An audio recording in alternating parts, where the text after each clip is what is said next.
Hello, this is MicroJ101, and here's a little device that kind of changes my perspective on free energy and all those other things.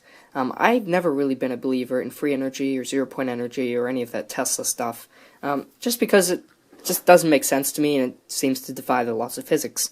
But this device right here that I just built, I got these plans off the internet, and I'll have a link in the description to them, but it seems to defy the laws of physics, because it's been running for about 5 days, running this little motor, and it hasn't stopped going, or slowed down, and it's really amazing.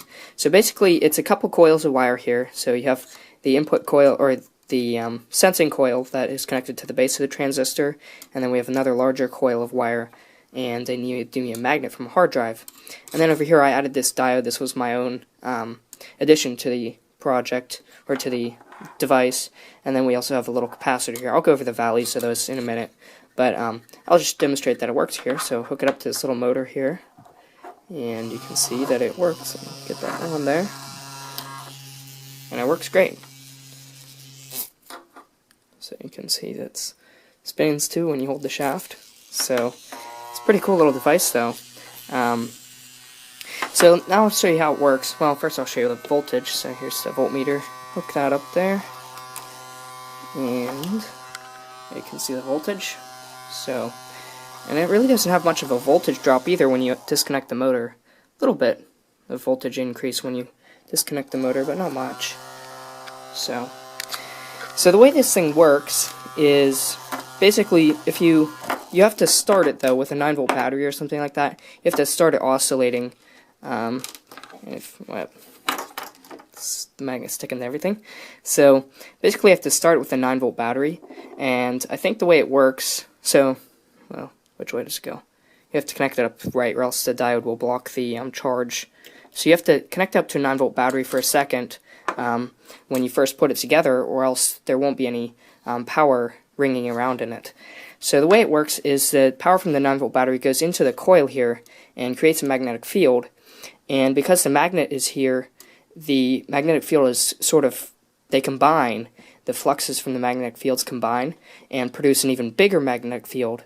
And when that magnetic field charges up, it basically also induces a current into this smaller red coil here. And the magnetic field from that coil, or the current from that coil rather, goes into the base of the transistor and turns the transistor on, and that charges up. Because the transistor, the emitter, is across the coil here, that charges up the this little capacitor here. It's a 104 microfarad capacitor, or nanofarad capacitor, sorry, 104 nanofarad capacitor, and so it charges up that capacitor, and then once the magnetic field starts collapsing, the transistor, or rather when the magnetic field gets to its peak, it turns the transistor off then. So the capacitor is charged, and then when the magnetic field collapses, it makes another magnetic field, and that turns the transistor back on, and that dumps the power from the capacitor back into the coil, which makes another magnetic field, and the magnetic field from the magnet and from this coil combine again, and it really starts to process over again. So the interesting thing is, though, that it really oscillates, no matter what I do, it seems to oscillate at a very constant frequency of about 104 kilohertz. So it's kind of interesting.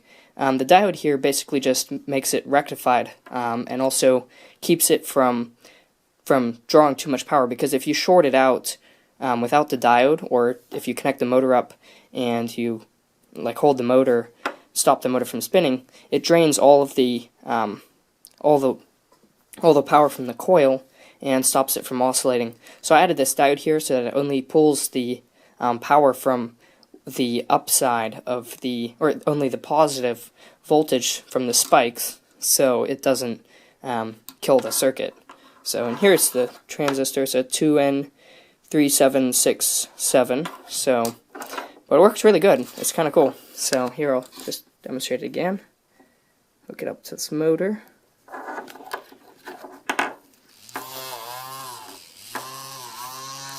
I can't get it on with one hand. So there you go. And there's no coils in the desk or anything, so it's not It's not fake, but yeah, guys, that's about it, guys. Thanks for watching. April Fool's. Alright, so here's what's inside the motor. It's just simply 2 coin cell batteries, 3-volt coin cell batteries, and then there's a small motor in there. So I gutted the motor and then stuck in a little motor and some coin cell batteries and hooked it all up. So now when you connect the terminals together, it turns on. So you can do it with a screwdriver even.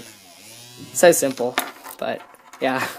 That's how other people have done these little tricks with these kind of coil things. So yeah, don't fall for this, guys. It was just silly. So hope it didn't offend you or anything, but it was just fun. So that's about it, guys. Thanks for watching, and keep experimenting.